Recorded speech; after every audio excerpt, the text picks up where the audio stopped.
Buen día, Buen día.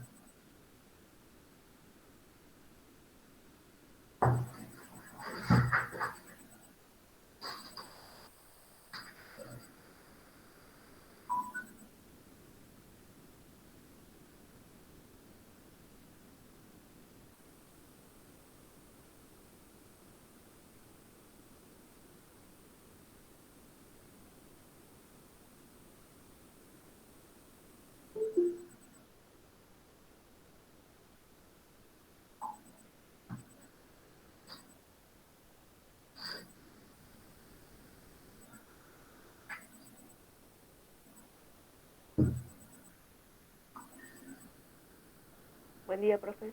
Buen día. Ah,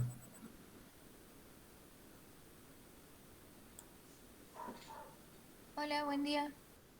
Buen día. ¿Me escuchan bien o me escuchan bajito? ¿Te Se escucha escucha bien? bien.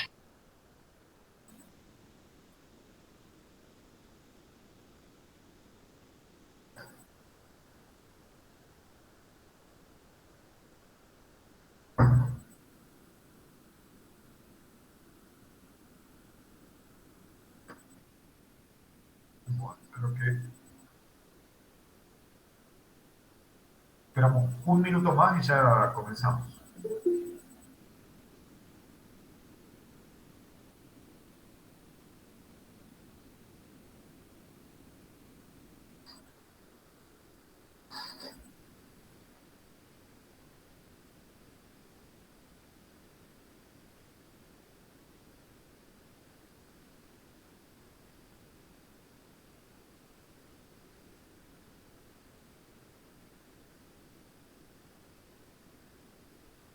Eh, ¿Se está viendo la presentación? ¿Están viendo la presentación ustedes? Sí, profe. Sí, sí se ve. Bien, perfecto.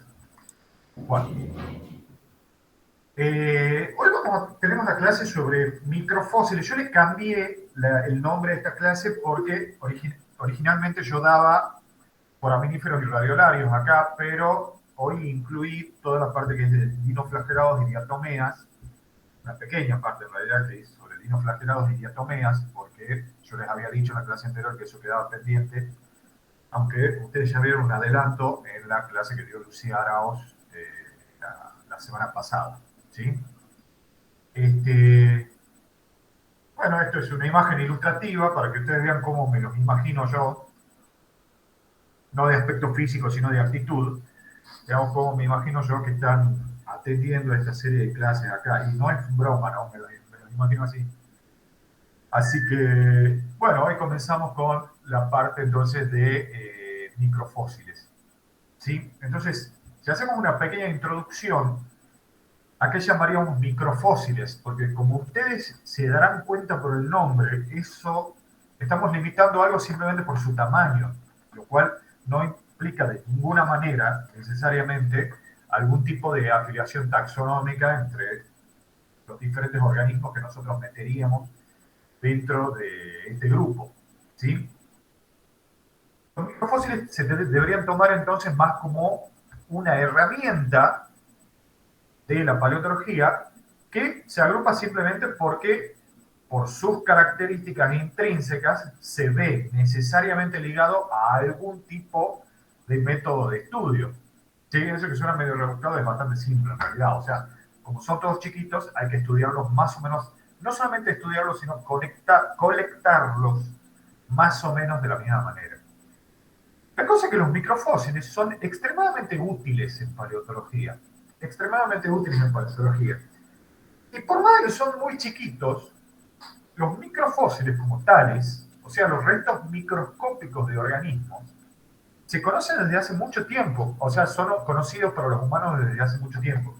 Como ejemplo muy anecdótico, yo les menciono esto. ¿Alguien escuchó hablar de este personaje? Heródoto de Halicarnaso, un hombre grandote y grandilocuente. ¿Nadie, nadie? Por el nombre sí, pero no recuerdo nada de él, Bien, digamos. en la secundaria se lo debe haber mencionado en algún momento. Heródoto está considerado el primer historiador, al menos en el hemisferio occidental, el primer historiador o el padre de la historia, si se quiere. ¿Sí? Él escribió una obra que se llama justamente Historias, en la cual narraba parte de las guerras entre griegos y persas, y bueno, entonces eso le valió el mote del primer historiador. ¿Sí? ¿Y por qué lo menciono acá? Porque justamente Heródoto es uno de los primeros que hace alusión a microfósiles. ¿Y a qué se refería? Cuando él en uno de los capítulos de su obra habla de la conquista de Egipto por parte de los persas en determinados momentos, digamos, y él habla, Heródoto solía meter no solamente cuestiones meramente históricas, sino que también anécdotas, contaba algo sobre la cultura del país del que estaba hablando, etcétera. Y justamente cuando habla de Egipto, habla de las pirámides y dice que en las rocas que contienen las pirámides había evidencia de las lentejas petrificadas que habían comido los obreros que habían construido esas pirámides. En realidad, lo que él estaba viendo es justamente uno de los grupos de microfósiles que vamos a ver hoy, que son foraminíferos numulitáceos, ¿sí? Que justamente tienen forma de lenteja. Bueno, algunos unas lentejas medio grandotas, serían más una moneda, pero que tienen forma de lenteja, ¿sí? Bueno, obviamente era, como pasa muchas, tantas otras veces, era errada la interpretación que hace Heródoto de lo que estaba viendo, pero obviamente no lo podemos culpar porque ahí en ese momento no tenían ni idea de lo que estaban hablando. Y justamente no tenían ni idea de lo que estaban hablando porque no tenían las herramientas para estudiar eso. Por eso es que los microfósiles durante mucho tiempo, si bien se conocían, no tuvieron el lugar destacado que tienen ahora en diferentes disciplinas relacionadas a la paleontología. ¿Sí? Entonces, como yo les decía, los microfósiles comprenden estos restos microscópicos, no siempre, pero por lo general de microorganismos, porque también pueden ser partes desarticuladas, por ejemplo, dientes, o estructuras reproductivas, como polen, por ejemplo, como granos de polen, de organismos que pueden ser mucho más grandes, obviamente, o sea, incluso organismos macroscópicos. ¿Sí? Entonces, como les había adelantado hace un momento, como esto responde más que nada a una agrupación en base a una característica intrínseca que no necesariamente implica relación taxonómica, los microfósiles van a incluir una amplia gama, un amplio espectro taxonómico, justamente, donde tenemos desde lo que llamamos algas, protistas, e incluso hasta, si es que, como yo les decía, podemos incluir partes disgregadas de organismos más grandes, hay hasta vertebrados que pueden aportar a este universo de los microfósiles. ¿Sí? Ahora, ¿por qué son tan importantes los microfósiles en estudios paleontológicos? Por varios motivos. Y son importantes justamente desde un punto de vista tanto académico, es decir, para ciencia pura y dura, como económico, por las aplicaciones ulteriores que puede tener el conocimiento sobre su distribución. Entonces le decía, ¿por qué son importantes? Primero porque son sumamente abundantes. En la mayoría de esto corresponde a organismos, bueno, que por sus características intrínsecas justamente van a tener una alta tasa de reproducción ya vamos a ver eso, y de acumulación, ¿sí? Y también, justamente lo que se suelen incluir dentro de este grupo artificial de microfósiles de estudio, llamémosle así, van a poder estar incluidos porque tienen una serie de características de su conchilla, de su esqueleto, de su organismo, valga la redundancia, que los hace sumamente durables, es decir, que en su mayoría van a tener un alto potencial de preservación.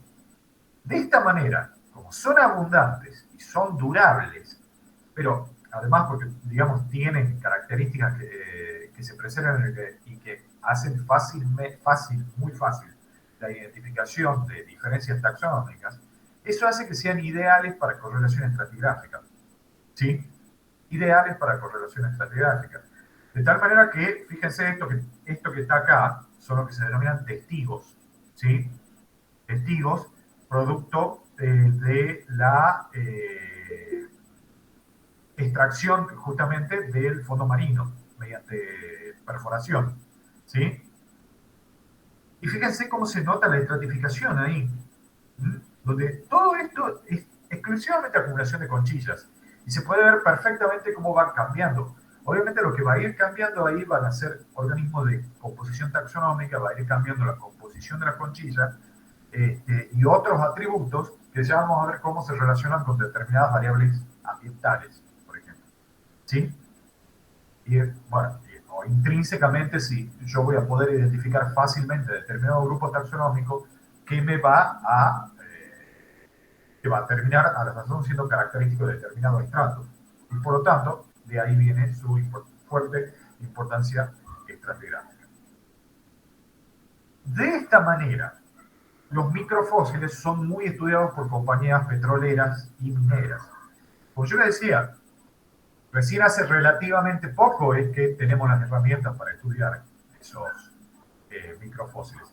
Los microscopios se inventaron hace ya un par de siglos, ¿sí? O sea, microscopía tenemos.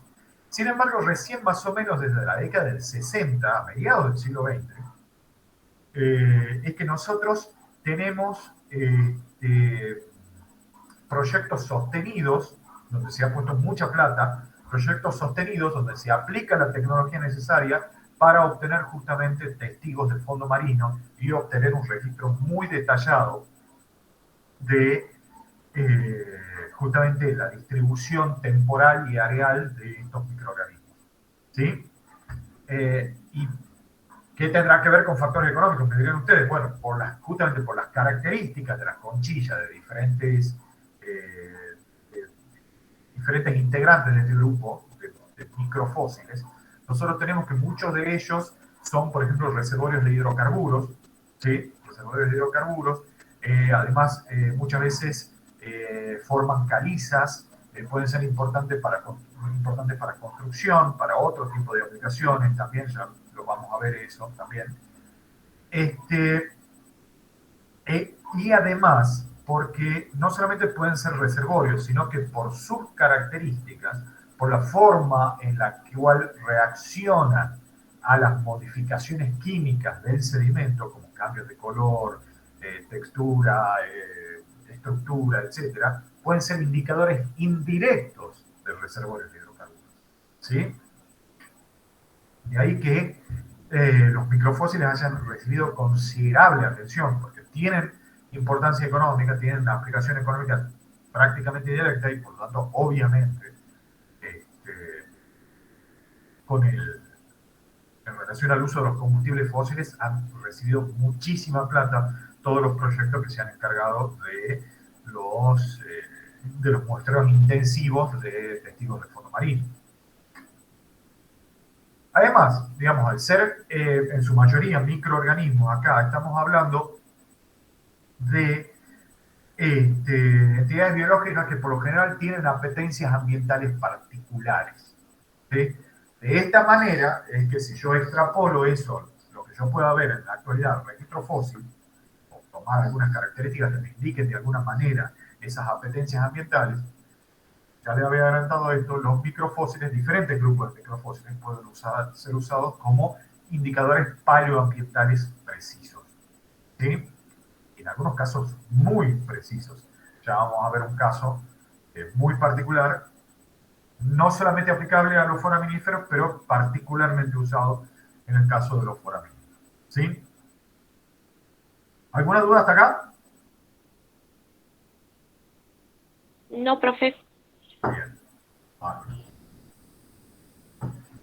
Como yo les decía, antes esta clase solamente se circunscribía a foraminíferos y radiolarios, podríamos decir que son protistas, pero acá yo voy a incluir dos grupos que habían quedado pendientes, que se incluyen dentro de ese gran grupo heterogéneo justamente que denominamos colectivamente algas. Y no son los dinofita, es decir, comúnmente conocidos como dinoflagelados, y otros las basilarophysias, que están dentro de un grupo más grande de algas, que son las comúnmente llamadas diatomeas. ¿Sí? Ahora, los dinofitos dinoflagelados son en su mayoría marinos, aunque también se conocen formas de agua dulce. ¿Sí? También la mayoría de las especies, al menos de las que se conocen en la actualidad, son de vida libre y son una parte muy importante del plancton oceánico. ¿Sí? Si bien también se conocen formas saprófitas, también se conocen formas parásitas incluso formas heterotróficas. ¿Sí? A ver, alguien está entrando ahí. En el caso de los dinoflagelados estamos hablando de que son todos microscópicos, si bien eso varía desde más o menos los 5 micrómetros hasta formas que podrían considerarse que son visibles a simple vista porque tienen hasta unos 2 milímetros de largo. ¿Sí? Ahora, los dinoflagelados, esto ustedes ya, me imagino que ya lo saben de sobra, están mayormente caracterizados por la presencia de estos dos flagelos dispuestos uno sobre el ecuador, digamos, de la conchilla y el otro en un sentido longitudinal, que tienen diferentes morfologías porque son de diferente largo y también diferente movilidad, ¿sí? Lo cual le da una motilidad característica justamente a los dinoflagelados. ¿Sí? Ahora, la evidencia fósil de los dinoflagelados está mayormente basados en los quistes de paredes orgánicas que producen. ¿Sí? Ahora, quistes o tecas también. Esos quistes, ahora, hay una cosa que hay que considerar. Solamente, si nosotros nos circunscribimos a las especies actuales, solamente el 15% de las especies actuales produce ese tipo de quistes. ¿Sí? Y como yo les decía, la mayor parte de su registro fósil está evidenciado por esos quistes. De tal manera que es altamente probable, que el grueso de la biodiversidad de dinoflagelados sea, en el registro fósil, digo, sea completamente desconocida para nosotros. Y de hecho eso se refleja también en las, llamémosle, inseguridades que rodean a los registros más tempranos de este grupo, que ya Lucía Arauz había comentado algo sobre eso. ¿Sí? Ahora, bueno, digamos, dejando de lado el hecho de que muy probablemente haya toda una variedad de formas que no forman quistes, de los cuales no tenemos registro, dentro de las que sí tenemos registro, esos quistes consisten en una sustancia muy similar a la esporopolenina y es por eso que tienen un excelente potencial de preservación y es de ahí que haya un muy buen registro de fósil de esos grupos de dinoflagelados, al menos los que producen estas evidencias. ¿Sí? Profe, creo que se llamaba dinosporina, la sustancia. Esa materia similar a la esporoprolenina. Sí, Sí, perfecto. Gracias por el aporte. ¿Sí? Ahora, estos quistes de dinoflagelados, algunos de los quistes de dinoflagelados también tienen paredes calcíticas, lo cual es importante mencionar por una cosilla que ya vamos a ver en un momento. ¿Sí? Ustedes ya saben que en la morfología general esos quistes presentan un surco transverso, que es el paracingulum, en algunos textos también mencionados como cingulum, que lo divide en una epiteca y en una epiteca, ¿sí? Y la superficie a su vez se divide en placas divididas por suturas. Esa es una estructura que tengan en cuenta porque lo van a ver en varios grupos de organismos y casi siempre tiene importancia sistemática. La sutura, o sea, sea, una línea que va a dividir dos planos. ¿Sí? Y a su vez a esas placas se les suele poner numeración, lo cual tiene importancia sistemática, justamente. ¿Sí? Ahora, hay una cuestión particular con los dinoflagelados y es que cuando producen explosiones poblacionales se da lo que se denominan las mareas rojas, que estoy seguro que deben haber escuchado mencionar, lo cual lleva a la mortandad de, sobre todo de peces y de otros organismos marinos. Es decir que cuando se producen estas mareas rojas, eso tiene un impacto negativo, por lo general, en la economía. ¿Sí? Irónicamente, si es que las extrapolamos a las mareas rojas al registro fósil, el impacto económico será positivo, porque justamente se piensa que esas mareas rojas masivas también son las responsables en el registro fósil de la formación de grandes depósitos de hidrocarburos alrededor del mundo. ¿Sí? Es decir, mareas rojas en el pasado, bien, mareas rojas en el presente, mal. ¿Sí? En cuanto ya al registro fósil directamente, como yo les decía, bueno, hay particularidades del registro fósil que están sumidas en la oscuridad.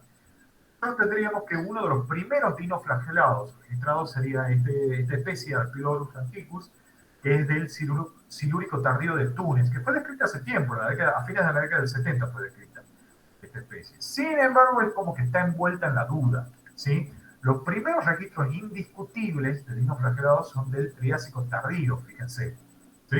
O sea que tenemos una nebulosa ahí de gran parte del Paleozoico. Y esa nebulosa se agrava si nosotros consideramos algunos registros de acritarcos, o sea, me imagino que se acuerdan de los acritarcos, que eran estos restos de pared orgánica de afinidades más o menos desconocidas, ¿sí? Algunas formas de acritarcos del Mesoproterozoico, fíjense, o sea, bien atrás, en los tiempos precámbricos, podrían corresponder a dinoflagelados, según muchos autores. Específicamente, algunas de las evidencias más particulares se han encontrado en esta formación Beidaijian en China, que justamente corresponde al Mesoproterozoico. Ahora, yo les mencionaba los quistes calcáreos. Los quistes calcáreos se conocen desde el Triásico tardío, se comienzan junto con el registro seguro, pero se hacen mucho más diversos recién desde el Cretácico y durante el Cenozoico.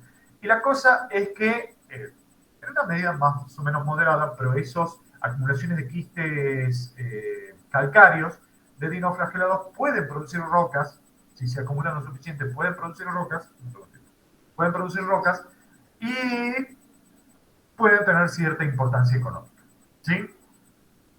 Entonces, hasta acá los dinofita, recuerden, si bien tenemos un registro nebuloso del Paleozoico e incluso de tiempos precámbricos, los primeros registros indiscutibles, o podríamos decir por consenso, son del Triásico tardío. Se dan a partir del Triásico tardío. ¿Sí? Ahora pasando a las diatomeas, ¿sí? Las diatomeas incluyen unas 100.000 especies actuales, ¿sí? La mayoría de las especies corresponde a organismos unicelulares, aunque hay casos de algunas especies filamentosas, y se las puede encontrar en el agua en diferentes ambientes. Tenemos diatomeas de agua dulce, también tenemos diatomeas de ambientes salobres, terrestres, subaéreos y marinos, ¿sí? Nosotros tenemos que la gran mayoría de las diatomeas son un importante componente del fitoplancton marino, ¿sí? Si bien también se las puede encontrar como epífitas o incluso endófitas viviendo dentro de otros organismos, ¿sí? Como ustedes ya saben de sobra, la célula de la diatomea, que yo les he dicho, en su mayoría son unicelulares, se encuentra encerrada en esta teca rígida, ¿sí? Compuesta mayormente de sílice opalino, ¿sí? Y cubierta de materia orgánica. Ese es el famoso frústulo de las diatomeas que tiene esta organización en forma de caja de Petri. Es decir, que una encaja dentro de la otra. Una de las valvas, si se quiere, encaja dentro de la otra. ¿Sí? Ahora, ustedes saben también que a grandes rasgos las diatomeas pueden tener esta simetría más o menos radial o esta simetría más o menos bilateral, que eso tiene importancia taxonómica porque los divide en dos grandes grupos. ¿Sí? Ahora, los depósitos fósiles de diatomeas, ¿sí? Tienen el nombre vulgar de tierras de diatomeas. En algunos casos, hay registros de tierras de diatomeas de hasta 300 metros de espesor, más de 300 metros de espesor, en algunas partes del mundo, como por ejemplo la costa de California, ¿sí? Y tienen un uso comercial más o menos variopinto, en algunos casos como abrasivos, como si fuese el puloid, digamos. En algunos casos se pueden usar para filtración e incluso pueden tener para otros, porque acá estamos viendo que los usan incluso como insecticida, ¿sí? No estoy viendo muy bien de qué manera, pero los usan de insecticida. Ahora, el registro fósil de diatomeas, el registro fósil seguro, se extiende al Mesozoico. O sea, se inicia desde el Mesozoico. Y las primeras diatomeas marinas, los primeros registros de formas marinas, sin duda, se conocen desde el Jurásico temprano, ¿sí? Sin embargo, hay evidencias indirectas, más específicamente relacionadas a estos métodos de reloj molecular, que indican que el origen de las diatomeas, o por lo menos su primera radiación extensiva, habría estado relacionada con el mundo resultante de la gran extinción pérmica. Esta es una foto ilustrativa de las consecuencias de la, sí, muy ilustrativa, de las consecuencias de la gran extinción pérmica en ambientes continentales, ¿sí? Estos son un grupo de vertebrados, de vertebrados sinápsidos que se denominan disinodontes, de los cuales, bueno, ya hablaremos en su momento, ¿sí? Entonces, yo ya les vengo mencionando algunas cosas acerca de la gran extinción pérmica, y ustedes se imaginarán, es la extinción masiva más intensa de todas, de las 5 más intensas que se conocen, ¿sí? De tal manera que el mundo que surge de la gran extinción pérmica es muy distinto al que le precedía. Yo ya les adelanté esto. Recuerden, la gran extinción pérmica es un punto de inflexión en el Fanerozoico y muchas cuestiones, no solamente taxonómicas, sino ecológicas, pero ecológicas a grandes rasgos, ¿sí? Cambian de un lado a otro de la gran extinción pérmica, ¿sí? Y hay muchos grupos que van a tener eventos importantísimos en su historia que van a girar en torno a esta gran extinción, ¿sí? Y bueno, justamente como yo les digo, al menos las diferentes evidencias indirectas apuntan a que las diatomeas habrían tenido su origen, o por lo menos su primera gran relación, en relación a los diferentes nichos abiertos luego de los mares tan cambiados que resultaron de la masacre luego de la gran extinción pérmica, ¿sí?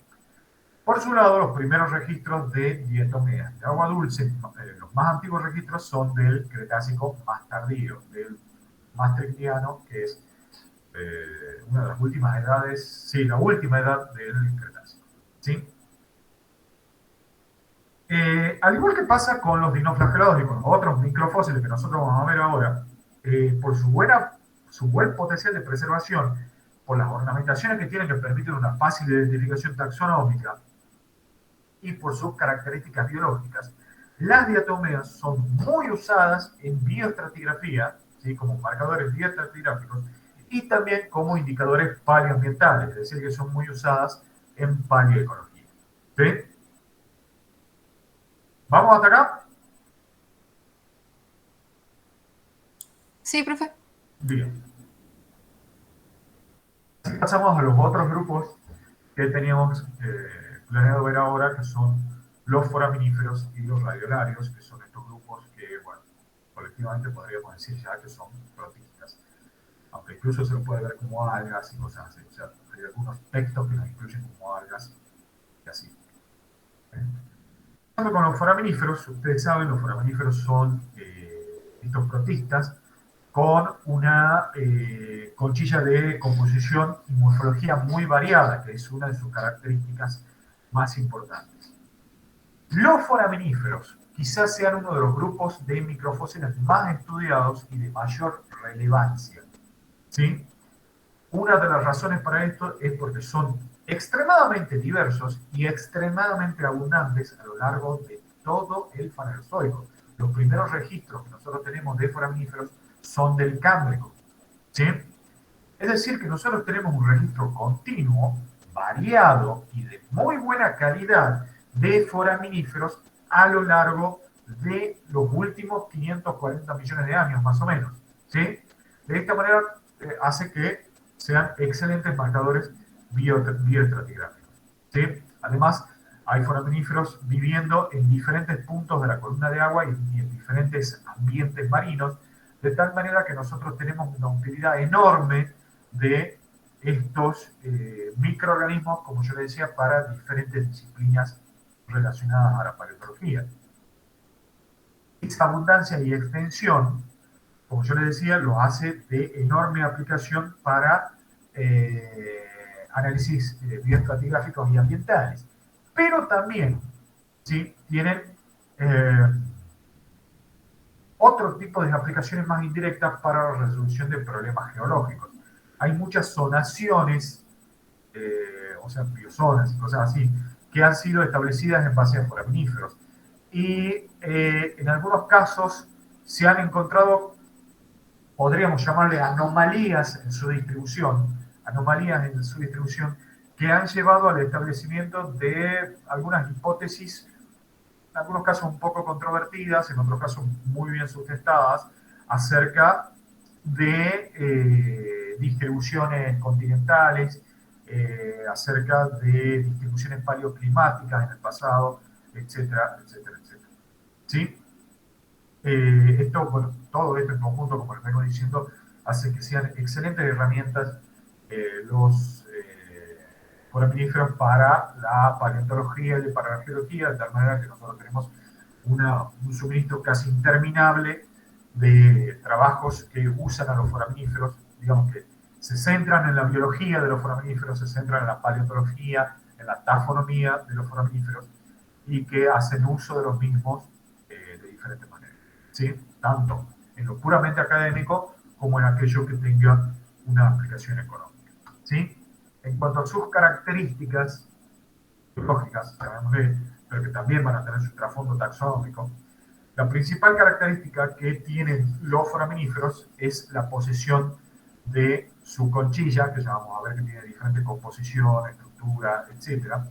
Y la posesión de gránulos reticulopodios, ¿sí?, que no son ni más ni menos que pseudópodos, que se extienden por fuera de la conchilla, se pueden extender bastante, entre 2 y 10 veces el diámetro de la conchilla, formando una red o retículo, ¿sí?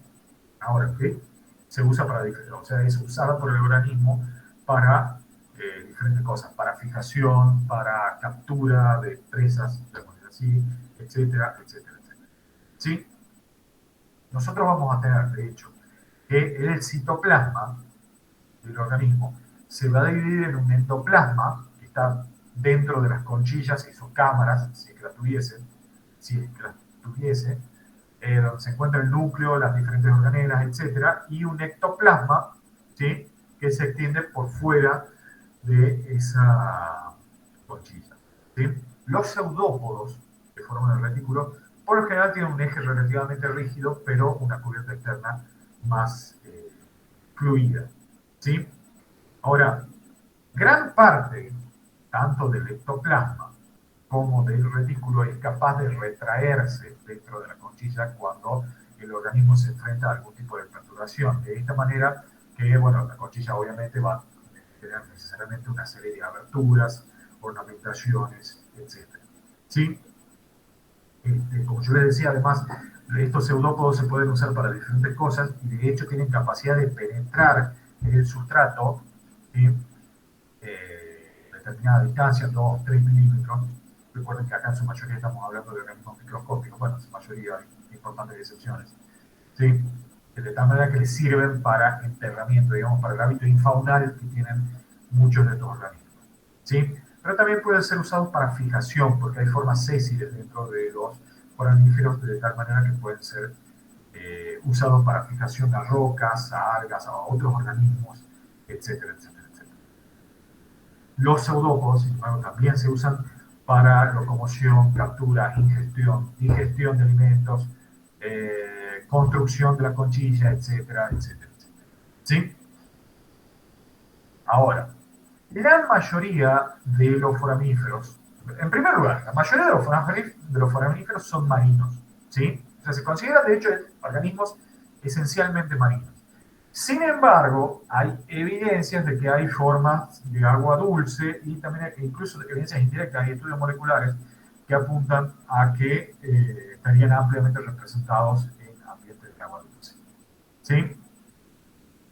Hay un caso, acá en Tucumán, hay una formación lacustre del Mioceno, de la formación San José, en el Valle de Santa María, que, entre otras cosas, bueno, aparentemente tiene evidencia de parte de una ingresión marina muy grande que se dio durante el Mioceno, que se llama la ingresión marina paranaense. ¿Sí? Y de esta manera habría tenido la influencia suficiente como para que se encuentren foraminíferos ahí. Sin embargo, hay otras fases dentro de esa formación donde la posible presencia de foraminíferos sería más difícil de explicar. ¿Sí? Y eso pasa en diferentes ejemplos, por eso les digo que habría evidencias indirectas también de que habrían tenido cierta presencia en aguas dulces. ¿Sí? Bueno, pero ya yendo al hecho de que los foraminíferos son organismos esencialmente marinos, la mayoría de ellos son bentónicos y la cosa es que habitan en todas las profundidades marinas. ¿Sí? Algunos son epifaunales, otros están directamente sobre la interfaz agua-sedimento. De hecho, todavía se consideran epifaunales los que están unos pocos milímetros por debajo de la interfaz agua-sedimento. Todo esto, ¿saben lo que significa epifaunal e infaunal? Lo deben haber visto en ecología, me imagino. ¿Alguien sabe lo que significa epifaunal e infaunal? Digan no, aunque sea, porque si no me lo imagino como Homero así apolillando sobre la mesa. No, la verdad no recuerdo. ¿No? Bueno, como yo les digo, en el fondo marino nosotros vamos a tener el sustrato, el sedimento, y de ahí empieza la columna de agua. ¿Sí? Bien, básicamente, epifaunal va a ser todo lo que viva por arriba de la interfaz agua-sedimento, sedimento-agua. O sea, apoyado sobre el sustrato. ¿Sí? Pero más bien por arriba de la interfaz sedimento-agua. Infaunales solo están por debajo de la interfaz sedimento-agua. En otras palabras, dicho en cristiano, como dicen por ahí, como dicen en el campo, los que viven enterrados. Los epifaunales no viven enterrados y los infaunales viven enterrados. Es bien, digamos, simplista la definición que acabo de hacer. Pero eso es infaunal y epifaunal. Epifaunal está por arriba de la interfaz sedimento-agua, infaunal está por debajo de la interfaz sedimento-agua. Y eso obviamente tiene un impacto, porque los infaunales tienen que cavar, producen toda una remoción de sedimento, los epifaunales se mantienen por arriba, pueden producir una especie de ramoneo, entre otras, muchas otras cosas, etc. Es decir, la actividad de ambos grupos de organismos va a ser muy distinta. ¿Sí? Eso se relaciona mucho con lo que Pablo les mencionaba, el profesor Pablo Ortiz les mencionaba en la clase de la transición, digamos, desde los tiempos precámbricos al cámbrico, cuando se da la famosa revolución del sustrato. ¿Sí? Ahí es muy importante lo que pasa entre los organismos epifaunales y cuando se empiezan a hacer cada vez más infaunales. ¿Está? ¿Me entendieron o tienen alguna duda? Se entendió perfecto. Vale. Bueno, entonces, como yo les decía, hay epifaunales e infaunales. Dentro de los epifaunales tienen los que están justo por arriba del sedimento, pero también se consideran epifaunales los que están un poquito enterrados, así hasta 2 milímetros, 3 milímetros. ¿Sí? Y después tenemos infaunales, que se los puede encontrar con vida hasta 10 centímetros, ¿sí? Enterrados en el fondo marino. ¿Sí? La mayoría de las formas bentónicas son formas libres. ¿Sí? Sin embargo, también hay formas fijas del sustrato, como yo le decía, mediante los pseudópodos o por sedimentación. ¿Sí? Ahora, la cosa es que también hay especies planctónicas, ¿sí? Que están restringidas a un grupo, pero también hay especies planctónicas que son sumamente importantes y viven en la columna de agua, por lo general prefieren digamos, condiciones de mar abierto, y se los encuentra entre 10 y 50 metros por debajo de la superficie del mar. ¿Sí? Ahora, como yo les decía, el atributo muy importante de los foraminíferos es la conchilla. ¿Sí? La conchilla tiene una organización variada y lo cual lleva a que haya diferentes métodos de clasificación y casi todos tienen una importancia taxonómica de otro tipo muy marcada. ¿Sí? La primera distinción que nosotros podemos hacer de la conchilla de los foraminíferos es el número de cámaras. ¿Sí? Entonces podemos distinguir entre conchillas uniloculares y conchillas multiloculares. ¿Sí? Como se habrán dado cuenta, la conchilla unilocular es la que está formada por una única cámara y la conchilla multilocular va a estar formada por varias cámaras. ¿Sí? Eso tiene un impacto directo sobre el tipo de crecimiento porque la conchilla unilocular va a tender a crecer, digamos, por aumento del tamaño de esa única cámara, mientras que la conchilla multilocular va a tender a crecer por adición de nuevas cámaras. ¿Sí? Lo cual tiene consecuencias morfológicas obvias. ¿Sí? Ahora,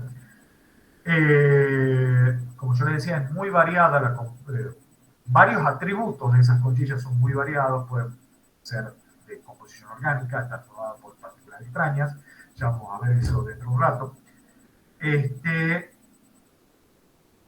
y mayormente originadas por secreción de carbonato de calcio, aunque en casos raros puede haber sílice por medio, pero en su mayor parte mayor parte es carbonato de calcio.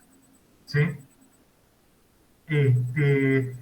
En el caso de las multiloculares, ¿sí? Las cámaras van a estar delimitadas por tabiques o septos que van a dejar esta línea sobre la superficie externa que justamente se denomina nuevamente sutura. ¿Sí? Fíjense, acá tenemos diferentes casos de conchillas uniloculares, ¿sí? Donde podemos tener estas formas esféricas, esférica con cuello, que parece una botellita, digamos, redoma, que está acá, ¿sí? También podemos tener las piriformes, etcétera, etcétera, etcétera. Y en el caso de la multilocular, la primera cámara, la cámara más antigua, digamos, se denomina prolóculo, y de ahí podemos tener diferentes tipos de disposiciones. Podemos tener la uniserial, donde básicamente todas las cámaras están puestas en fila. Podemos tener esta, que es la biserial, triserial, una combinación mixta de ambas, etc. Tenemos una disposición también muy particular de las cámaras, que se denomina el enroscamiento miliónido. Y bueno, ya vamos a ver que es característico del grupo justamente de los miliónidos, que vamos a ver en un ratito. ¿En qué consiste ese enroscamiento miliónido? El enroscamiento miliónido es cuando alrededor de determinado eje las cámaras se van disponiendo siguiendo un ángulo, perdón, no me sale la palabra, un ángulo continuo. ¿Sí? Es decir, en algunos, y que va a variar según las especies. En algunos casos, por ejemplo, vamos a tener un ángulo de 120 grados entre las diferentes cámaras, pero siempre va a ser de 120 grados. ¿Sí? En algunos casos incluso puede ser de números tan fijos como 144 grados, por ejemplo. ¿Sí? Eso va a determinar que, por ejemplo, sea muy fijo el número de cámaras que sean visibles sobre la superficie externa. ¿Sí? De tal manera que ese enroscamiento, el ángulo de enroscamiento, tiene una importancia taxonómica muy grande, lo que hace que sean sumamente fáciles de identificar. ¿Sí? Bien. Otro tipo de enroscamiento, uno bastante típico de diferentes formas, es el enroscamiento plano espiral. ¿Sí? Ahora, como su nombre lo indica, en el enroscamiento plano espiral las cámaras se disponen espiralmente en un plano, ¿sí? Siendo la conchilla por lo general simétrica a ambos lados. Estamos hablando de plano espiral, no cono espiral, por ejemplo, como se puede dar en otros organismos. Esto es plano espiral. Ahora, aún así, hay diferencias dentro de las conchillas planoespirales. Por ejemplo, acá nosotros tenemos lo que se denominan las planoespirales evolutas. ¿Qué significa evolutas? En ellas, cada vuelta de la espira no cubre a las anteriores, de tal manera que cada vuelta de la espira es visible externamente. ¿Sí? Ahora, en el caso de otro tipo de plano espiral que se denomina involuta, sería esta que estamos viendo acá, las vueltas más externas, por lo tanto la deformación más reciente, cubren a las vueltas anteriores. ¿Sí? Cubren a las vueltas anteriores, de tal manera que la única visible es la vuelta más externa. ¿Sí? Y esas son las planoespirales involutas. ¿Entienden la diferencia entre esos dos tipos de estructura?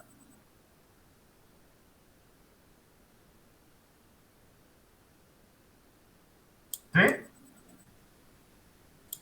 Sí, profe. Sí, profe, sí se entiende. Bueno, bárbaro. La cosa es que también en algunos tipos de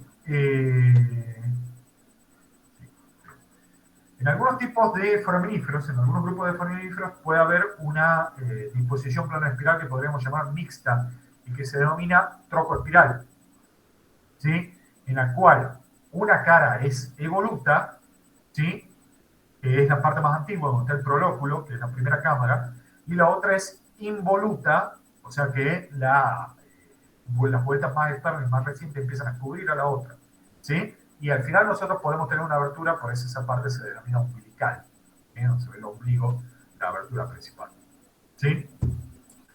Ahora, como son bien de jorobar estos bichos, también se puede dar la combinación de diferentes tipos de enroscamiento, y es ahí donde acá tenemos estos ejemplos, ¿sí? Donde primero es plano espiral y después es serial, bueno, más específicamente biserial, acá en esta zona es plano espiral y después biserial, e incluso mucho más complicada, triserial, biserial, biserial, etc.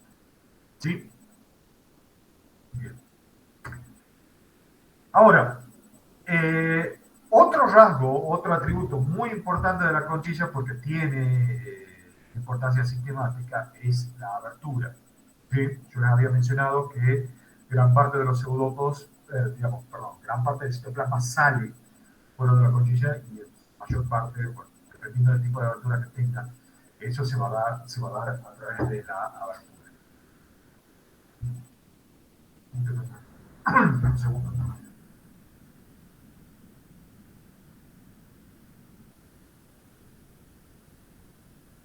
Entonces, es a través de la abertura por donde se proyecta el citoplasma. La abertura primaria es la principal, puede ser un orificio simple, más o menos como lo que estamos viendo acá, ¿sí? O múltiple, más o menos como lo que estamos viendo acá. Ahora, la cosa con las aberturas es que puede tener todo un espectro de estructuras asociadas, ¿sí? Hay algunas aberturas que son radiadas también, que son muy características de algunos grupos. Hay, bueno, ya vamos a ver un ejemplo dentro de un rato, pero hay aberturas que tienen una estructura en forma de labio o de lazo alrededor, ¿sí? Que son típicas de determinados grupos de foraminíferos. Hay otro tipo de aberturas que tienen dientes asociados, como esta que tenemos acá. Ya vamos a ver otros ejemplos un poco más claros. E incluso otros que tienen las estructuras internas un poco menos visibles y que se denominan placas dentales. ¿Sí? Además, en muchos casos, se puede dar que haya, además de la abertura principal, haya aberturas accesorias distribuidas alrededor de diferentes partes de la conchilla. Además, lo cual suma a esta cuestión de identificación taxonómica que es tan importante para los foraminíferos, nosotros tenemos que otro tipo de conchillas tienen diferentes tipos de ornamentaciones. Es decir, que podemos tener espinas, podemos tener estructuras a modo de costillas, estrías, podemos tener retículos, como en el caso de este, que es un género muy conocido, que es el Fidium, etcétera, etcétera, etcétera. ¿Sí?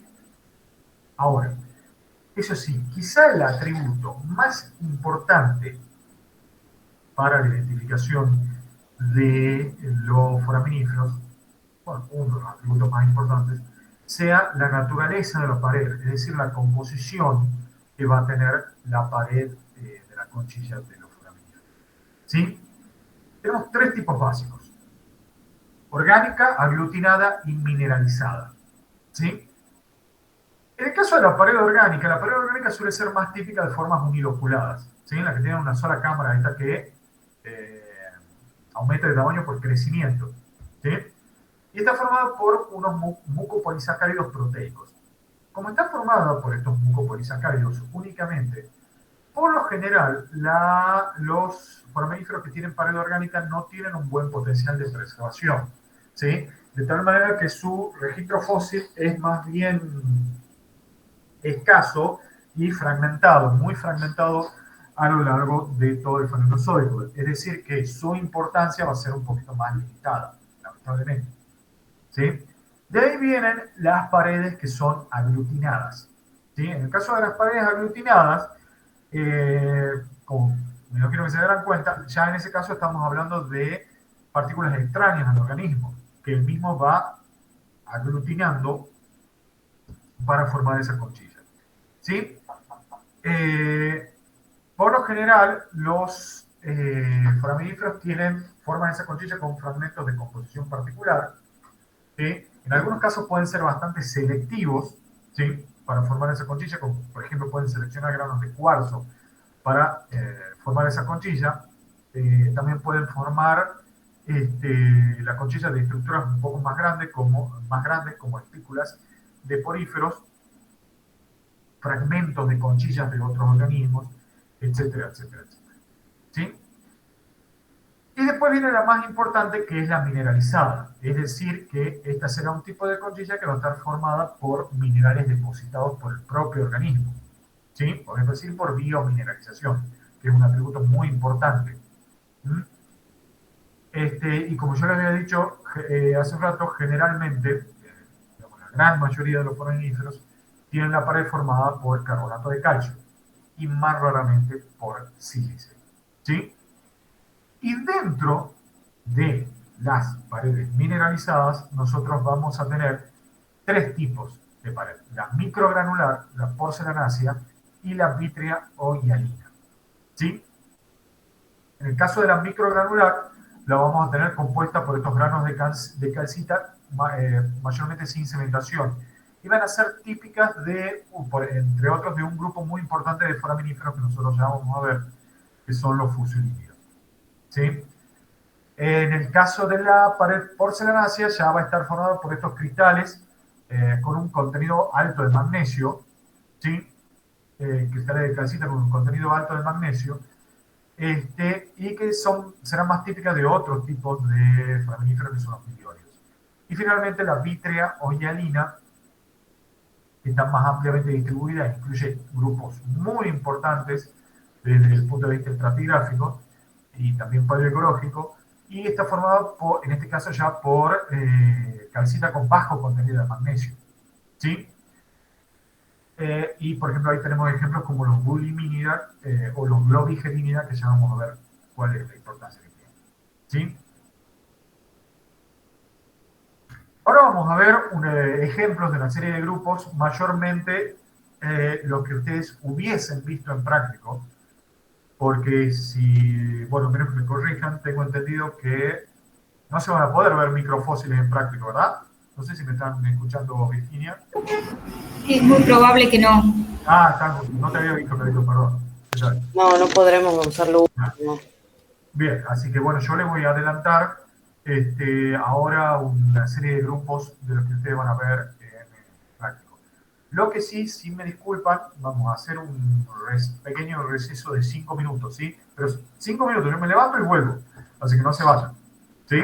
Ya vuelvo.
Chicos, aprovechamos para decirles que cuando termine la clase le vamos a dar alguna información que tienen que tener en cuenta para el viernes, ¿sí?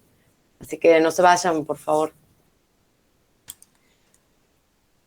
¿El viernes va a ser presencial el práctico? Sí. Gracias.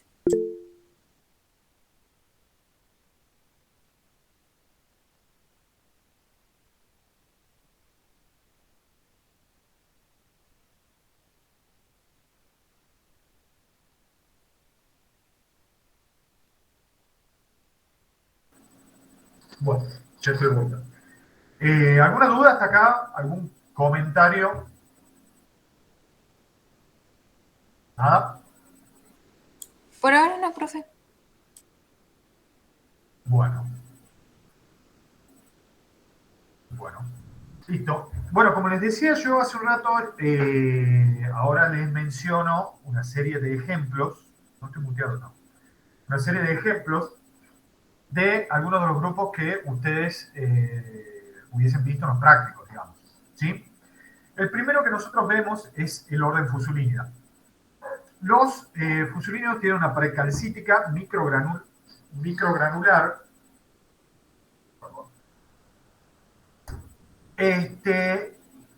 Y son un órgano sumamente diverso, un orden sumamente diverso y sumamente importante de foraminíferos exclusivamente paleozoicos, ¿sí? Tiene una distribución que va desde el silúrico hasta el pérmico.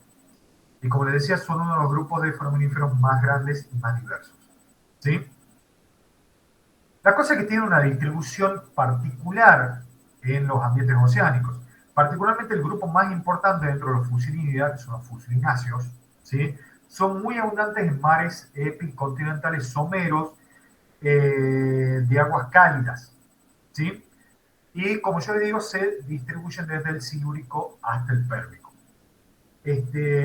Al ser tan diversos, justamente son considerados como muy buenos fósiles guía para diferentes periodos paleozoicos. Bueno, obviamente entre el silúrico y el pérmico. Algunas veces se pueden encontrar asociados a corales y algas, pero siempre, como les digo, en estas plataformas de mares someros, por lo general bien oxigenados. Además, los fusulíneos son importantes constituyentes de caliza, por lo cual tienen también una importancia taxonómica. Una cosa a destacar de los fusulíneos es que, en primer lugar, algunos pueden llegar a ser macroscópicos. De hecho, hay casos de fusulíneos de hasta 14 centímetros. No es este el caso. Estos son los que verían en práctica ustedes, que miden unos pocos milímetros de largo, ¿sí? Pero son claramente macroscópicos, ¿sí? Y la otra característica muy típica de los fusulíneos es que tienen esta forma de uso, ¿sí? Ahora, esa forma de uso se debe a un tipo particular de disposición plano-espiral de la conchilla, que es justamente la plano-espiral fusiforme, en la cual yo tengo la conchilla plano-espiralada, pero los extremos se alargan paralelos al eje de la espiral, de tal manera que forma esta forma de uso, justamente, ¿sí? Por lo general, en los fusulíneos nosotros vemos claramente esa morfología e incluso llegamos a ver las suturas septales. No sé si alcanzan a ver ahí. Podemos llegar a ver las suturas septales a lo largo de la conchilla sobre la superficie externa, ¿sí? Otra cosa muy importante de los fusulíneos es, como yo les decía hace un rato, en el caso de los foraminíferos nosotros tenemos que han influido en el establecimiento de determinadas hipótesis geológicas, o incluso se podría decir en la resolución de algunos problemas geológicos. Y hay algunos casos particulares que tienen paralelismos en otros grupos, pero por el momento nos quedamos con los foraminíferos nada más. Uno de los casos particulares del uso de los foraminíferos en estas cuestiones geológicas es en el establecimiento de terrenos alóctonos, ¿sí? No sé si ustedes saben, pero dentro de todas las particularidades paleogeográficas que rodean a la deriva continental, ¿sí? A la tectónica de placas y a la deriva continental, está la cuestión de algunos terrenos que son alóctonos. Es decir, que se han desplazado, digamos, masas continentales de diferente tamaño, que se han desplazado en algunos casos bastante. ¿Sí? ¿Conocen algún ejemplo de algún terreno alóctono que a ustedes se les ocurra? Porque capaz que lo escucharon mencionar. Hay uno muy obvio en la actualidad, pero bueno, obvio desde un punto de vista paleogeográfico, pero no sé si se los mencionaron, que es la India. Se lo podría considerar un terreno alóctono. Ustedes saben que en la actualidad la India está pegada a la panza de Asia. Se ubican, ¿verdad? Sí, Bien. Pero me imagino que ya les deben haber mencionado en otras materias, si es que acá alguien cursó, ya cursaron biogeografía, ¿verdad? Lo que sea de licenciatura, obviamente. sí. Sí. El semestre pasado. ¿La India es laurásica o gondvánica?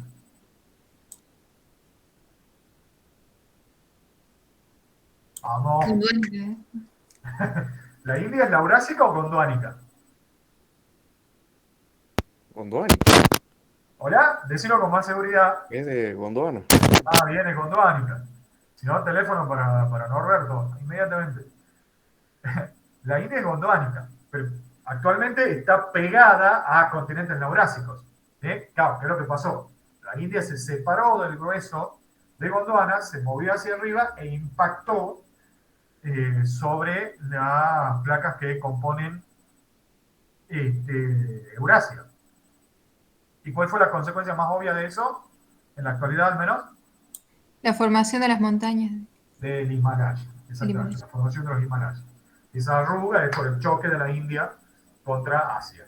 ¿Sí? Bueno, en el caso de los fusulínidos, aparentemente hay una distribución particular de determinados grupos de fusulínidos que nosotros tenemos que se encuentran al norte de Canadá y al sur de Chile. ¿Sí? Esta distribución tan disyunta de estos grupos se ha tomado como evidencia de la presencia de terrenos alóctonos que justamente se desplazaron, no necesariamente tanto, porque en ese momento estaba Pangea, ¿sí? No necesariamente tanto, pero se separaron de partes mayormente laurásicas e impactaron contra placas gondwanicas. ¿Sí? Esto, cuando la distribución fósil, que el hecho de que la distribución fósil de fósiles, la distribución fósil de diferentes organismos me evidencia la presencia de terrenos alóctonos, no se da solamente en los foramíferos, sino se da, por ejemplo, en un importantísimo grupo de invertebrados que son los trilobites, ¿sí? Que ya lo veremos en su momento. ¿Sí? Bueno, ya les dije el enroscamiento plano espiral. Recuerden también que los fusulínidos son importantes constituyentes de caliza, por lo tanto tienen esta importancia económica, pero también son excelentes fósiles guía para diferentes periodos del Paleozoico y por lo tanto tienen muy buena importancia bioestratigráfica. Hasta ahí los fusulínidos. ¿Sí? Ahora seguimos con el orden Miliólida.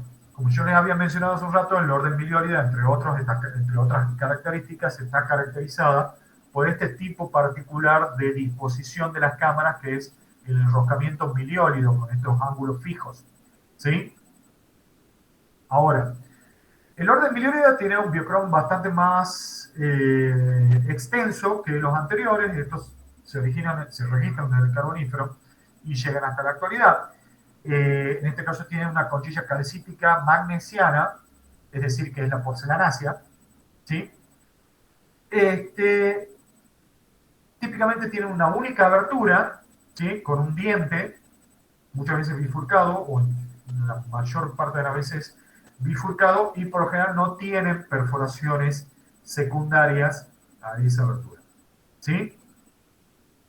Por lo general están restringidos a aguas someras y cálidas, lo que sí toleran ciertas condiciones, o sea, cierta variabilidad salina, ¿sí? Es decir, que son eurialinos. Pueden tener asociaciones simbióticas con algas además, y creo que no me estoy olvidando de ninguna característica. En realidad, ustedes, bueno, cuando solíamos hacer el práctico presencial, no se veían los milióridos, pero como son un grupo tan característico, se lo quería mostrar. Este tampoco se suele ver en práctico, pero también es un grupo muy característico, que son los bulimínidos, ¿sí? Que se registran desde la mitad del Mesozoico, desde el Jurásico, hasta la actualidad. Por su distribución son muy importantes, además de muchísima diversidad, son muy importantes para la bioestratigrafía justamente de la parte alta del Mesozoico y de diferentes momentos del Cenozoico, ¿sí?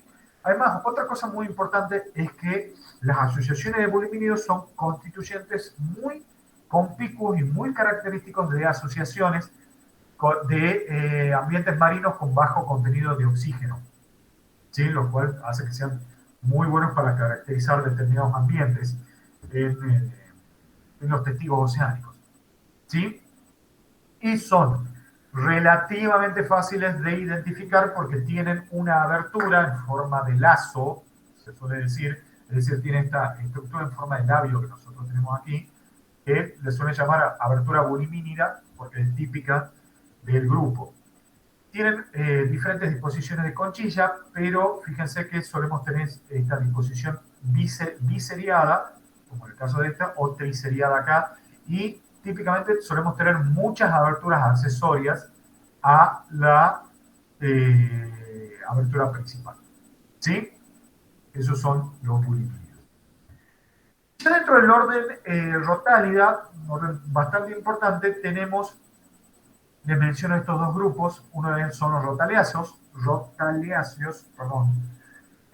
Los rotáceos son muy importantes, bueno, el orden se registra desde la mitad del Mesozoico hasta la actualidad, pero los rotáceos más particularmente son muy importantes para diferentes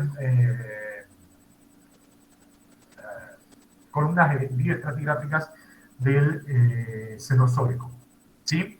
Tienen en muchos casos esta disposición plano-espiral, en este caso plano-espiral involuta, es decir, que solamente la última vuelta se observa. Hay muchos casos de ornamentaciones muy típicas de la conchilla, pueden ser con espinas, en algunos casos con el retículo, con estas aberturas dispuestas de una manera muy particular, etcétera, etcétera, etcétera. Las suturas en algunos casos pueden ser muy visibles, es decir, que tenemos todo un espectro de características externas de la conchilla que los hace fácilmente identificables. Y uno de los géneros más característicos es el Phidium, ¿sí? Esto que está acá lo puse porque es anecdótico, pero me imagino que nadie de ustedes reconoce esto, aunque quizá alguno haya heredado una de estas carpetitas. ¿Sabe lo que es esto? ¿Alguien sabe lo que es esto?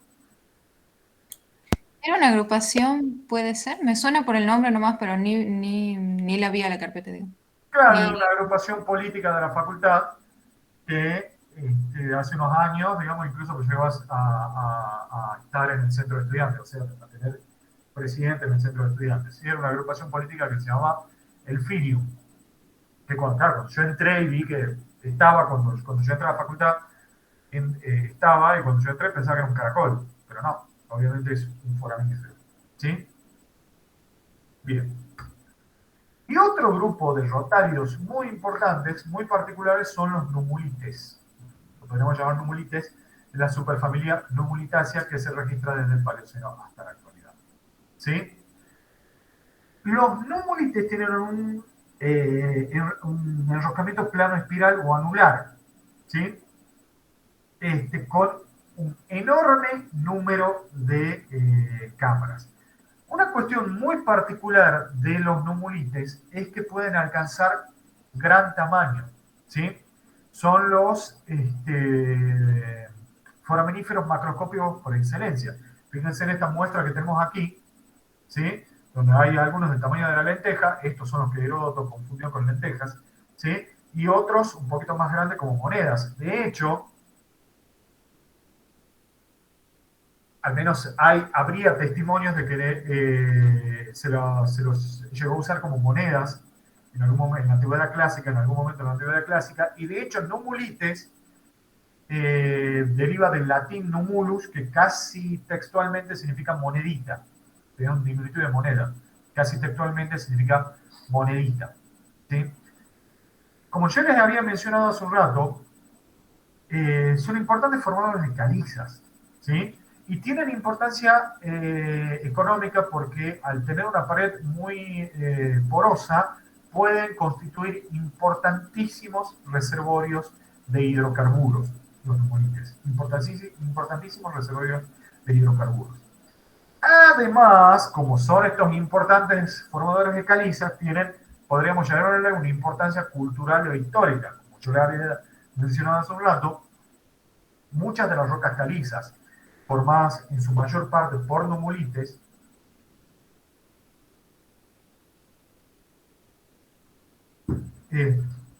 fueron usadas por los antiguos egipcios para la construcción de las pirámides, ¿sí?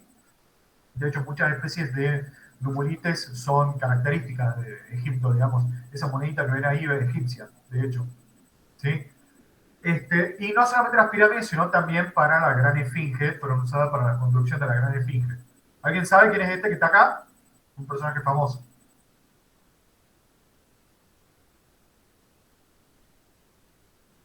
¿Nadie? No me suena. No se lo imaginan por cómo está vestido. ¿Napoleón? Ese es Napoleón Bonaparte, exactamente. Napoleón Bonaparte. En medio de las campañas napoleónicas que se estaban dando al principio, fines del siglo XVIII, principios del siglo XIX, en Europa, gran parte afectaron a Egipto, y ahí surgieron varias cuestiones muy particulares, ¿sí? Entre ellos, digamos, el saqueo por parte de los franceses de muchos tesoros, bueno, no particularmente, sigue en Egipto, pero de muchos tesoros culturales de Egipto, ¿sí? Pero también del conocimiento posterior que se dio sobre muchas cosas. Gracias a las campañas napoleónicas, por ejemplo, ahora que nosotros sabemos, bueno, no nosotros particularmente, pero el ser humano sabe traducir jeroglíficos, por ejemplo. No nos metamos con eso porque nos vamos a desviar mucho del tema. Y por último les menciono a un importantísimo grupo de foraminíferos que son los globigeríneos, ¿sí? Los globigeríneos se registran desde la mitad del Mesozoico hasta la actualidad. ¿Y qué es tan importante de los globigeríneos? Los globigeríneos son el único grupo planctónico de foraminíferos, ¿sí? Son el único grupo planctónico de foraminíferos.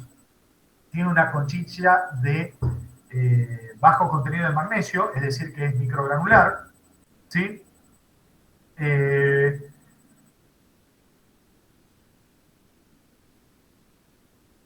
Sí, ya les mencioné que son el único orden planctónico de foraminíferos. Bueno, tienen esta conchilla microgranular, son pelágicos, tienen, digamos, por lo general viven en determinadas condiciones de contenido salino, es decir, que son estenohialinos y requieren condiciones de mar abierto. Yo le había mencionado de mar abierto y por lo general se lo encuentran entre los 10 y los 50 metros por debajo de la superficie. Ahora, los foraminíferos planctónicos son sumamente importantes porque se distribuyen latitudinalmente siguiendo un gradiente térmico, es decir, que son muy buenos indicadores paleoambientales, ¿sí? Muy buenos indicadores paleoambientales. Pero una cosa muy importante, otras características muy importantes de estos foraminíferos, es que pueden producir hasta el 20% y en algunos casos hasta el 60% de la producción de carbonatos en los ambientes en los que se depositan. Y finalmente también, las globigeríneas suelen ser uno de los fósiles que más se usan para las reconstrucciones ambientales basadas en el método de isótopos estables, ¿sí? Ya vamos a volver sobre eso. Con respecto a la historia evolutiva, si hacemos un repaso así a vuelo de pájaro de la historia evolutiva de los foraminíferos, ¿qué podemos decir? El registro de los foraminíferos, como yo le había dicho hace un rato, se inicia con el Fanerozoico, es decir, que se remonta al inicio del Cámbrico, ¿sí? En el silúrico entonces aparecen los fusilínidos que dominan la mayor parte de los ambientes de plataformas someras hasta el fin del Paleozoico, cuando llega la gran extinción pérmica. Luego de eso se da un cambio de tornas y serán otros los grupos que entrarán en escena, como vamos a ver que pasa en otros muchos grupos de organismos, y ya vimos que pasó en grupos de gimnospermas, de hecho. ¿Sí? Luego de la extinción pérmica y de la extinción de los fusilínidos se sucede una radiación de pequeños foraminíferos bentónicos por fuera de los fusilínidos. Pero la gran revolución llega a mediados del Mesozoico, cuando conquistan el nicho pelágico. ¿Por qué conquistan el nicho pelágico? Porque aparecen las formas planctónicas. Luego de la extinción del límite KP hay unos cuantos grupos que se ven muy afectados, y particularmente justamente estos grupos de foraminíferos planctónicos, pero los bentónicos no la sacan barata, porque posteriormente, ya vamos a hablar brevemente sobre eso, se da un máximo termal entre el Paleoceno y el Eoceno, es decir, en medio del periodo paleógeno del Cenozoico, que afecta fuertemente a las formas bentónicas. ¿Sí? Y luego tenemos, hacia el fin del Paleógeno, tenemos, bueno, hacia el tercio superior en realidad del Paleógeno, tenemos la máxima diversidad de las formas macroscópicas, y gracias a eso tenemos las pirámides de Egipto y la Esfinge, por eso, porque los numulites, era la fiesta de los numulites, y produjeron estos amplios depósitos de calizas. ¿Sí? Ahora, yo les mencionaba estos métodos de isótopos estables. Como ustedes saben, los átomos en el mundo natural, o los elementos en el mundo natural, raramente se encuentran como forma de átomos enteros, sino que por lo general se encuentran con su forma isotópica. Y hay dos grandes tipos de isótopos: los isótopos estables y los isótopos inestables. Ambos, si lo llevamos a su importancia en paleontología, ambos sirven para cosas distintas. Los isótopos inestables sirven para datación, y los dejemos ahí. Los isótopos estables sirven para otra amplia gama de cosas, entre ellas las estimaciones de paleotemperaturas, que están íntimamente relacionadas a diferentes organismos, pero particularmente a los foraminíferos planctónicos. Por eso se los mencionaba con las globigeríneas. ¿Sí? ¿Alguien sabe en qué consisten estos métodos ¿Los vieron en otras materias de isótopos estables?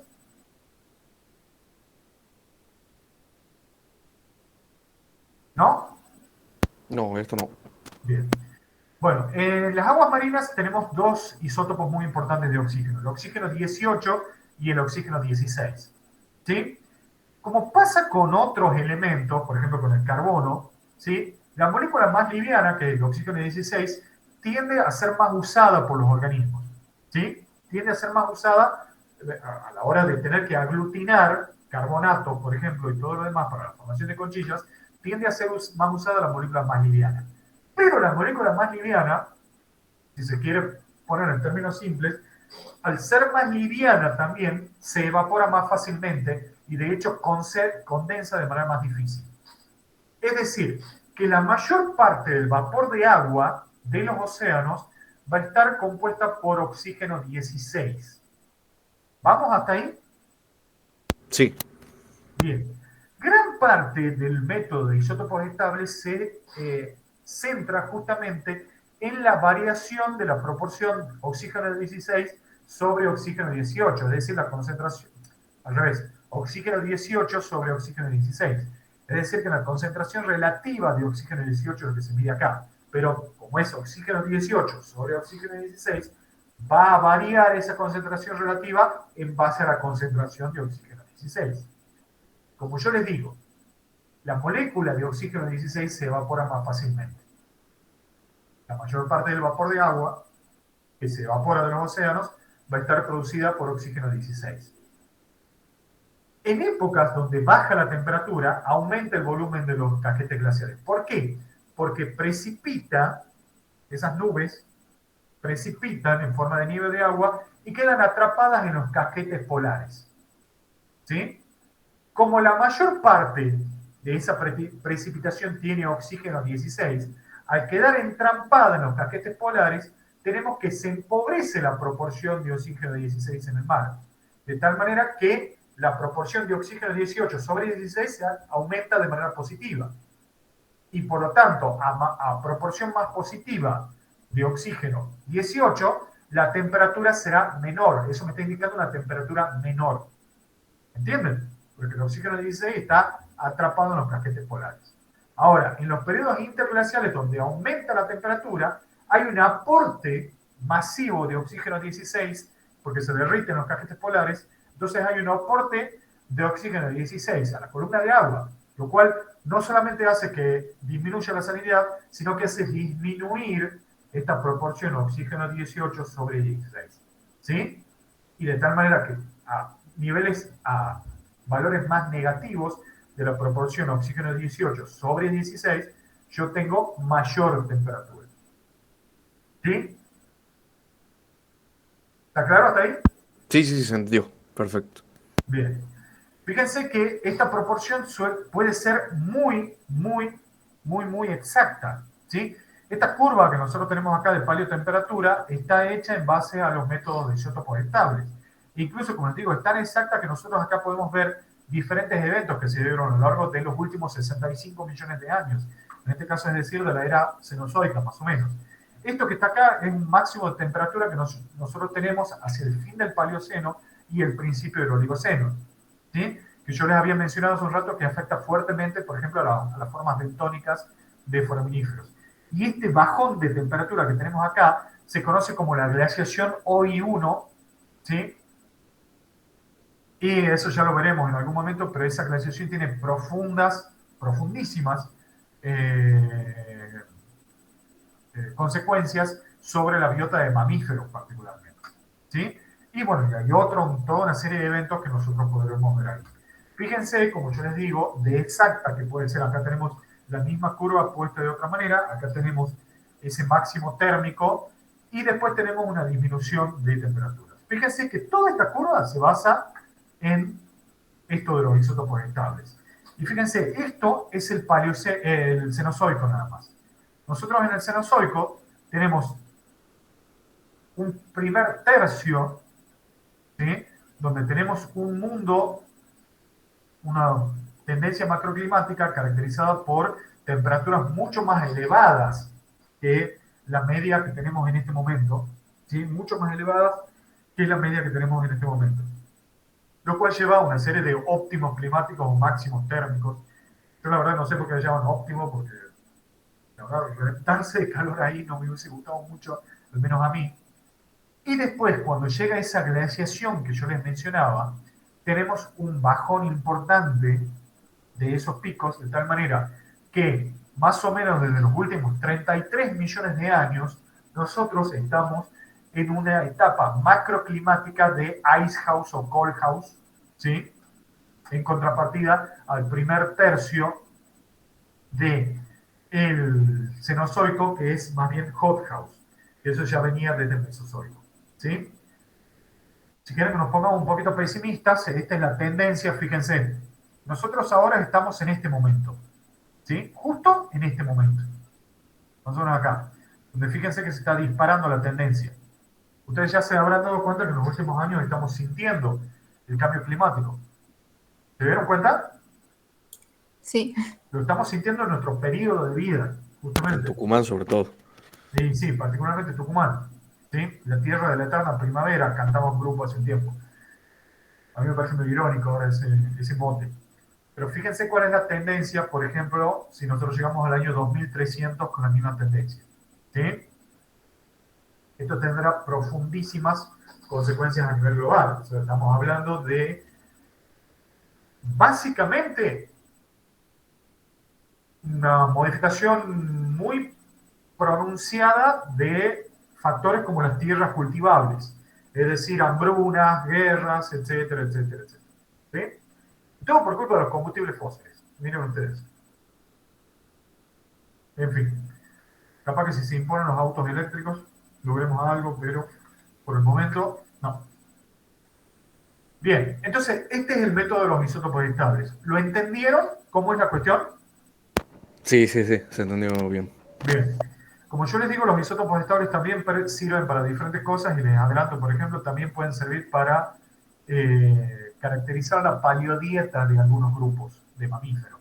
¿Sí? Gracias a los isótopos estables se puede saber qué combinan. La verdad que los isótopos son una herramienta muy, muy importante, así como los microfósiles, bueno, también íntimamente relacionados a ellos en muchos casos.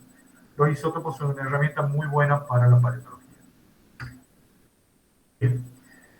El otro grupo de microfósiles que vemos es el de los radiolarios. ¿Sí?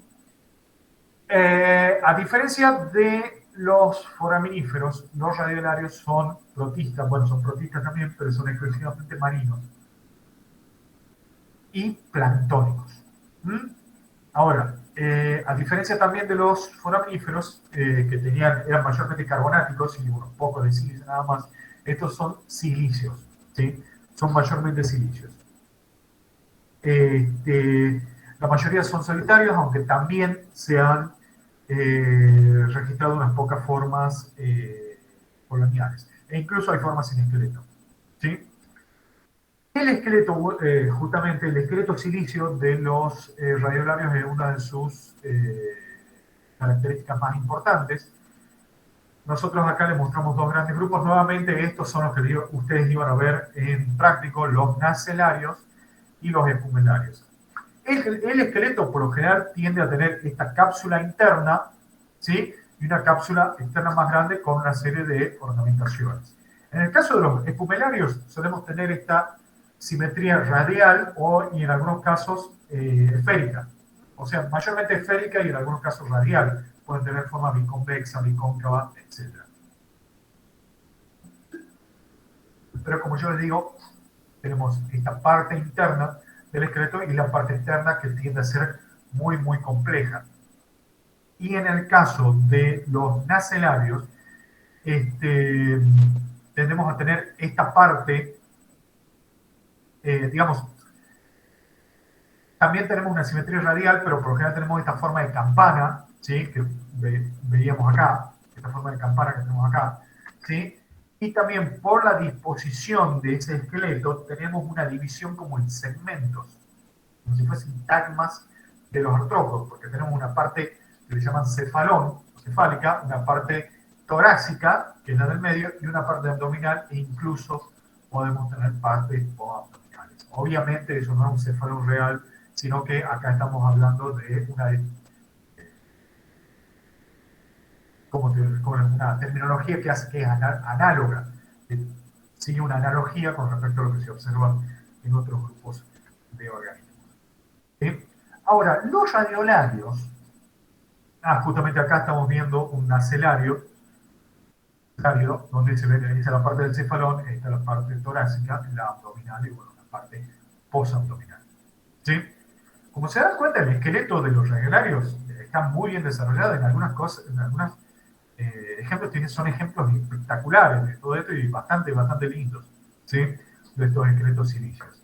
Ahora, la otra cosa es que esto de la abundancia y de la acumulación, los radiolarios lo llevan al máximo realmente, porque al morir los esqueletos silíceos de los diferentes grupos de radiolarios se acumulan en el fondo marino, pero se acumulan en serio, ¿sí?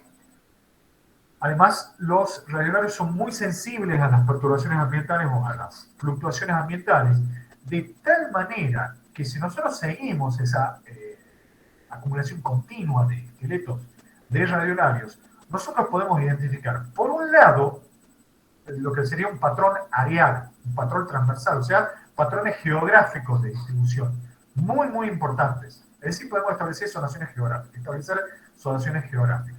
Y por el otro lado, si nosotros estudiamos la distribución temporal de esa acumulación continua de radiolarios, nosotros vamos a tener, obviamente, la posibilidad de estudiar la distribución temporal de estas formas. Es decir, que van a servir para distribuciones estratigráficas. Y como yo les decía, al ser tan sensibles a estas variaciones ambientales, van a ser muy importantes para estudios ecológicos y paleoecológicos, además de los estratigráficos y los biogeográficos que se deben a esa distribución geográfica particular. ¿Sí? De hecho, ¿sí? En algunos momentos de la historia evolutiva de los radiolarios y en algunas partes geográficas, algunas zonas geográficas particularmente fértiles, la acumulación de los radiolarios llega a ser tan detallada y tan exacta que se pueden llegar a identificar ciclos y tendencias a nivel anual, decadal e incluso secular, es decir, por siglos, ¿sí? Es decir, que no solamente tenemos un registro detallado, sino que es detallado a diferentes escalas. Ahora, la acumulación de radiolarios recibe un nombre porque pueden llegar a formar una roca que es esta, que son las radiolaritas, ¿sí? Por esa distribución areal y vertical que tienen las radiolaritas, son muy importantes para estudios paleobatimétricos, ¿sí? Porque van a tener una distribución particular de determinadas especies según la profundidad a la cual se habían depositado, pero también de datación de la corteza, porque tienen esta zonación transversal que nos permite hacer análisis muy detallados de los márgenes continentales, ¿sí? Muy, muy detallados de los márgenes continentales. Ahora, bueno, como ya les había dicho, además de esta distribución vertical muy detallada que tienen, hay que decir que tienen una alta diversidad.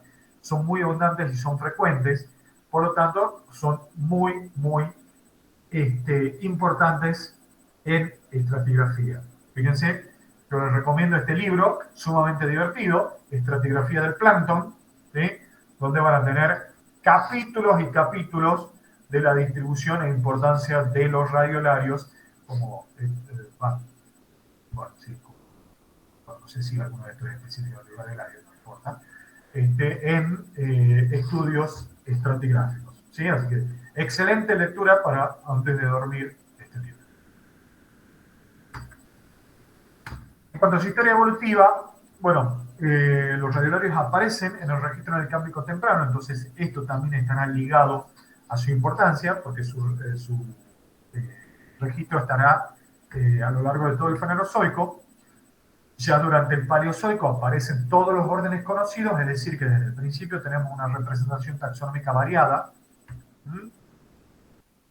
Como no podía ser de otra manera, la gran extensión pérmica los afecta hasta cierto punto, tiene una notable baja de diversidad, pero, sin embargo, como pasa en otros grupos que vamos a ver después, se recuperan casi inmediatamente, ¿sí? Si bien los afecta mucho, se recuperan casi inmediatamente. En el Mesozoico, de la mano de la aparición de algunos ambientes fuertemente productivos, se da la aparición de estructuras muy complejas en varios grupos. Ahí tenemos un importante depósito de radiolaritas durante gran parte del Mesozoico, ¿sí? Y durante el Cenozoico ya tiene un pequeño bajón en su abundancia, ¿sí? Y la cosa es que, si ustedes recordarán, hace poco les mostré este cuadro de las paleotemperaturas y quizás se hayan dado cuenta de que el Cenozoico es mucho más fluctuante que eras anteriores en cuanto a sus paleoclimas. Eso está ligado a diferentes factores que no tocaremos acá, pero se piensa, bueno, es evidente que muchas de estas fluctuaciones han afectado justamente a la distribución, a la diversidad de grupos, como justamente el de los radiolarios. ¿Alguna duda o comentario? Por ahora no, profe. Bueno, ya terminamos. Así que esta es la bibliografía. Mayormente, lo que ustedes pueden ver, al menos para foraminíferos y radiolarios, es este libro que ustedes lo van a ver de ahora en más, que es Los invertebrados fósiles de Camacho y Logobuco, ¿sí? Que lo tenemos en PDF, creo que lo brindábamos, ¿verdad? En la aula virtual. Está en Sí, el sí, aula. en campus. Está en la aula virtual. Bueno, también está el libro el Taylor y Krings, que es para la parte de heteropontofita y de dinofita. Perdón, que ahí ya está subido el libro también, ¿no? El Taylor. Bien. Tenemos este que es un poquito más difícil de conseguir, el Benton y Harper. Está, creo que ya le había mencionado, que hay una edición vieja de 1996 en la biblioteca de facultad, pero bueno, está impreso y cuando puedan ingresar a la biblioteca lo podrán ver. Y este libro se lo puedo pasar en PDF, les puede servir, que es Micropaleontología Aunque, bueno, me parece que es demasiado detallado quizá para lo que ustedes necesitan ver. ¿Sí? Bueno. Quizá, bueno, no sé si, bueno, no, estamos bien. Creo que fue un poquito rápido, pero bueno, queda un poquito de tiempo para lo que dijeron que querían mencionar, Virginia. Sí, sí, chicos. Bueno, si ya no tienen dudas de la clase, entonces pasamos a darle algunos avisos parroquiales, como decía Matías el año pasado. Pero la verdad que debido a toda esta situación de acomodarnos para volver a la presencialidad y bueno, y otros eventos desafortunados del viernes pasado, todavía terminamos, creo, ya de coordinar las cuestiones para que nos veamos este viernes. Les comento una cosita. Como nos otorgaron un aula donde no podemos estar todos juntos, vamos a tener que separarnos en 2 comisiones. En breve, ahora cuando terminemos, o si querés, Carito, capaz que le habilitamos ahora nomás. Ahora se los muestro, si te parece. Dale.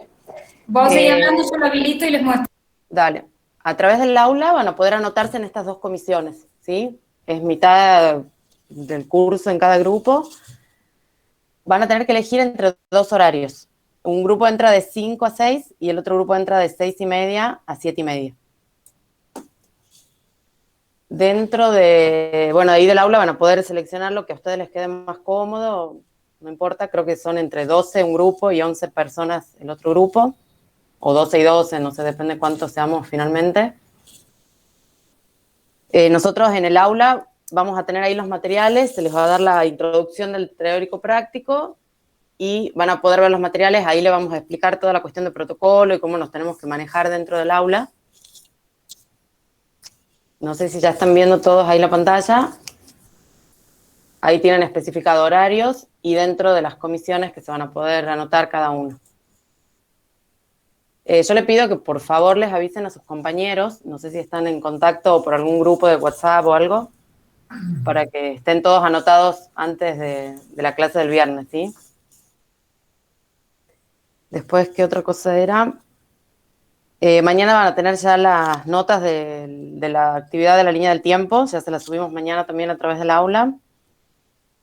Y bueno, para no atrasarnos con el tema del evaluativo que iba a ser este viernes, pero como tenemos que priorizar la cuestión por horarios y espacio de que ustedes puedan ver los materiales, sobre todo, excepcionalmente vamos a tomar el evaluativo el miércoles que viene. Eso también le vamos a dejar ahí en el aula, antes de la clase teórica.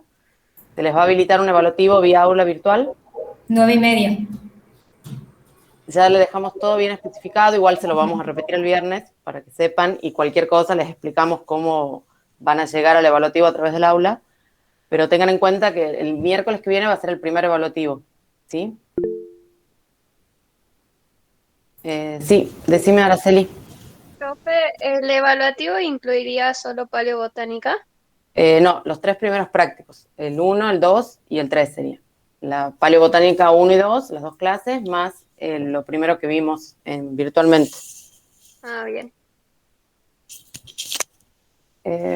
Y bueno, igual todo va a estar en el aula, por eso le pedimos que revisen y les avisen a sus compañeros que no están hoy acá. Y bueno, y en cuanto pueda se anotan. Bueno, perdón, ¿no? Acá entonces, a las 17 o a las 18:30. Ahí guardan la elección y después les va a salir quiénes están. Hay un cupo, entonces si no entran en uno, tienen que irse al otro, ¿sí? Hay 11, si no me equivoco, 11 en el 12, primero. 12 y 11. 12 y 11, sí, 12 en el primero y 11 en el otro. Y después algo muy importante, que a ver si... No se olviden de la declaración jurada. Esta, a ver si ustedes cliquen acá, le lleva a la página de la facultad. Acá, en la página de la facultad, está la declaración jurada, ¿sí? Esa tienen que descargarla y firmarla. Simplemente pregunta el nombre, cómo han llegado a la facultad, en qué transporte, y bueno, de que no tienen COVID y que en teoría no han estado con nadie que tenga. Sí, no ¿Sí? se olviden ese papelito con un Sí, incordio. eso va a haber que presentarlo semanalmente, chicos, ¿sí? Así que La impriman varias copias y las llenan a mano antes de ir el día de la clase. Se está gestionando en la facultad para que esto sea online, porque realmente es una ridiculez tener que estar imprimiendo, pero bueno, todavía no lo logran hacer. La idea es que esto esté puesto en la página y uno pueda hacer por online, pero bueno, todavía no. En cuanto eso cambie, bueno, estaremos atentas y le diremos la otra modalidad. ¿Sí? ¿Algo más? ¿Alguna duda? Ah, sí, eso no pasa nada, Florencia. Sí, algunas de las chicas han mandado la línea de tiempo de manera por mail.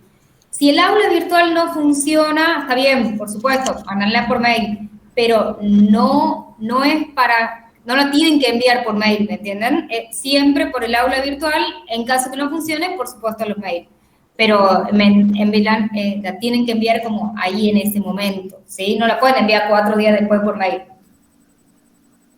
Bien, creo que estamos todos ya todos han presentado la tarea, ha habido 2 o 3 que han tenido problemas y ya estaban solucionados, así que creo que ha salido bien.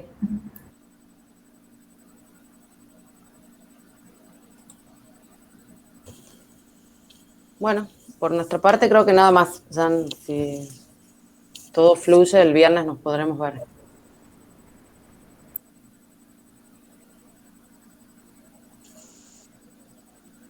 Bueno, por supuesto, los protocolos, estas cuestiones de ir con barbijos, si pueden llevar alcohol en gel, llevan.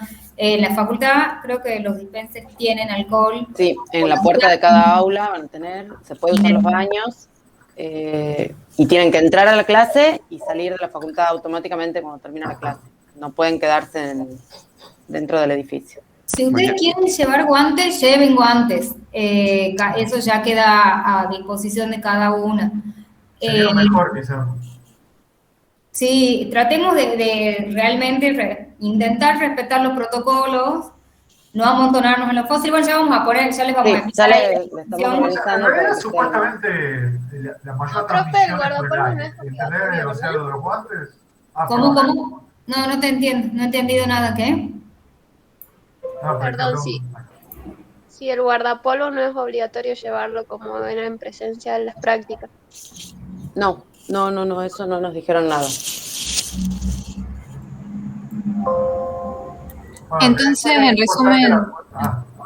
Es importante la cuestión de que no se amontonen. O sea, en algún momento necesariamente tendrán que estar alrededor de algo, pero es importante lo que se dice, que cuando terminen la clase se vayan.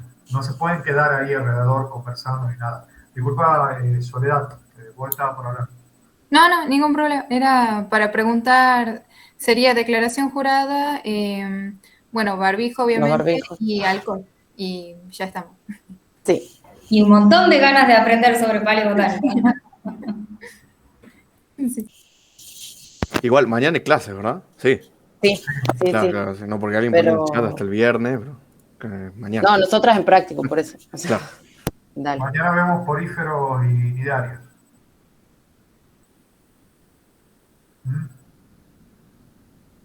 Bien. Buenísimo. Bueno, cualquier duda, chicos, escriban a través del aula, ¿sí? Sí. Hasta luego. Hasta mañana. Nos vemos. Hasta mañana. Hasta mañana. Nos vemos, gente. Chao, profe. Hasta mañana. Pablo, quédate un toque. Sí. A todos los de la cátedra, si se pueden quedar un ratito.